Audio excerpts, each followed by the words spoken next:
How to share where you are traveling to on Facebook. Hello everyone, welcome back to our channel. If you are planning a trip and want to share your travel plans with your friends on Facebook, you're in the right place.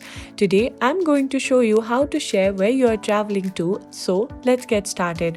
First, you need to open up your Facebook app or the website, and then you need to click on the plus icon located at the top right corner of your screen. From here you need to simply tap on post. Then, from the menu that appears, you need to click on Feeling and Activity. Then, you need to simply swipe to Activities. From here, you can see the Traveling to options. Simply tap on that. Here, you can choose anywhere that you are going. You can simply search for it, or you can simply select from here.